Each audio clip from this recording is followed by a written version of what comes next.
Good evening friends, কেমন আছো সবাই? মিঠুর কিচেন থেকে বলছি। আজকে আমি একটি নতুন রেসিপি নিয়ে এসেছি। এই শীতের মরশুমে প্রচুর খেজুর গুড় উঠেছে বাজারে, সেই জন্য এটাই করবো ভাবলাম। খেজুর গুড় দিয়ে সুজির বরফি। তার জন্য আমি কড়াইটা বসিয়ে দিয়েছি, সামান্য অল্প একটু সাদা তেল দেব।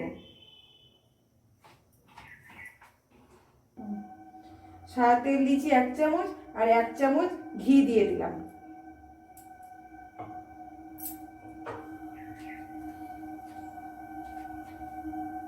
আমার তেল ঘিটা গরম হয়ে গেছে, এতে আমি এবার সুজিটা দিয়ে দিলাম। আমি 50 গ্রাম সুজি নিয়েছি।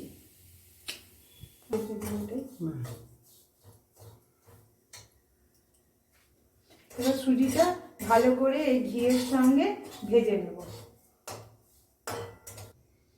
আমি এতে একটু সামান্য 1 চামচ মতো ঘি দিয়ে দিলাম। একটু বেশি ড্রাই লাগছিল, সেই হিসাবে আমি 1 চামচ ঘি দিয়ে দিলাম।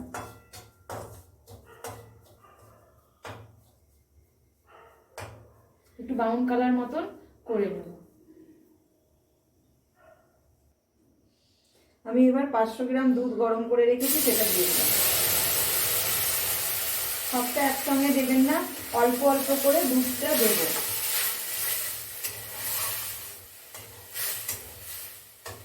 দুধটা টেনে নেবে, সেই হিসেবে আমি অল্প অল্প করে দেব।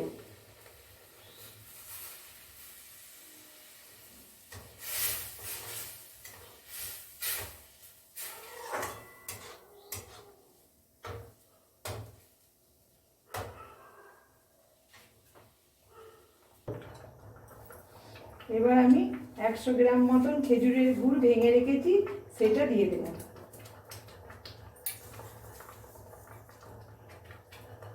খেজুরের গুড় দিয়ে যা রান্না হবে সেটাই খেতে ভীষণ টেস্টি হয়।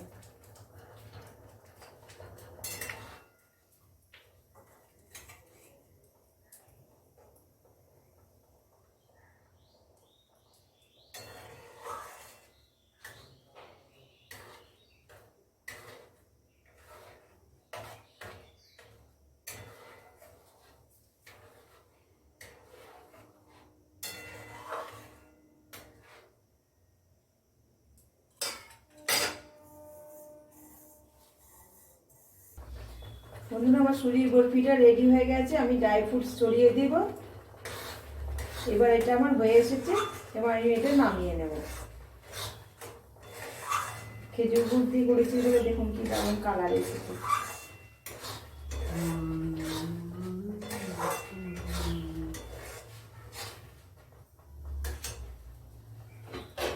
আমি সেটাতে অল্প একটু ঘি মাখিয়ে নেব।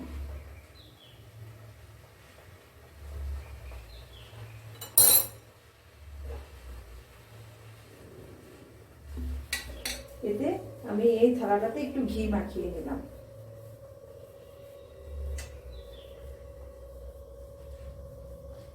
যাতে বরফিটা আমার ঠিকঠাক ভাবে উঠে যেতে সাহায্য করে, সেই হিসেবে আমি ঘি মাখিয়ে নেব।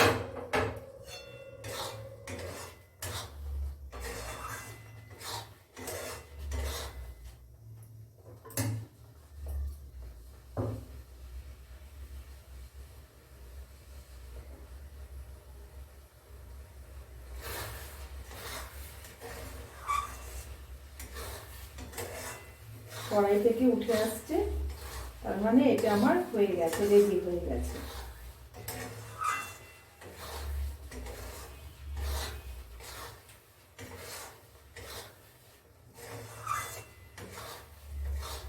এবার আমি এই থালাতে এটা ঢেলে নেব।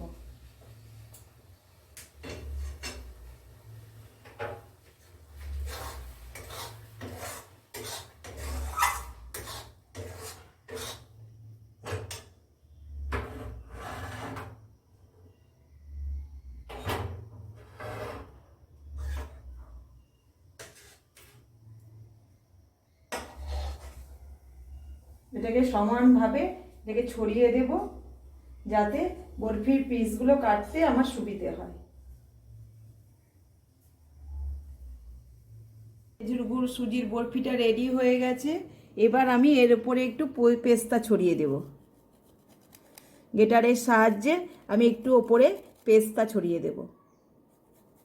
পেস্তাগুলো আগে একটু অল্প জলে ভিজিয়ে রাখতে হবে, দিয়ে পেস্তাটাকে ওপর থেকে ছড়িয়ে দেব।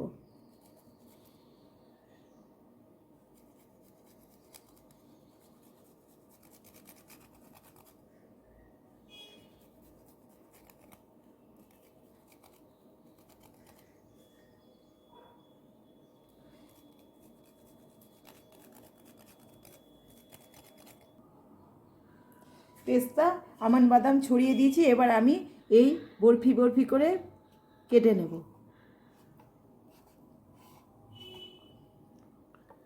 পিস পিস করে সমস্তটা কেটে নেব।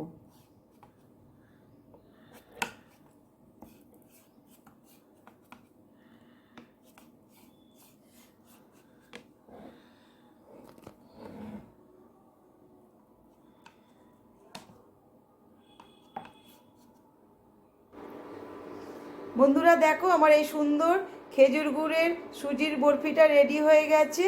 দেখো কি লোভনীয় হয়েছে। তোমরাও সকলে এইভাবেই ট্রাই করবে এবং আমাকে কিন্তু কমেন্টের মাধ্যমে জানাতে একদম ভুলবে না। তাহলে আমি নতুন নতুন রেসিপি তৈরি করার উৎসাহ পাবো এবং তোমরা আমার পাশে থাকবে, এটাই আমি আশা করি। এবং সকলে ভালো থেকো, সুস্থ থেকো। Tata, bye bye.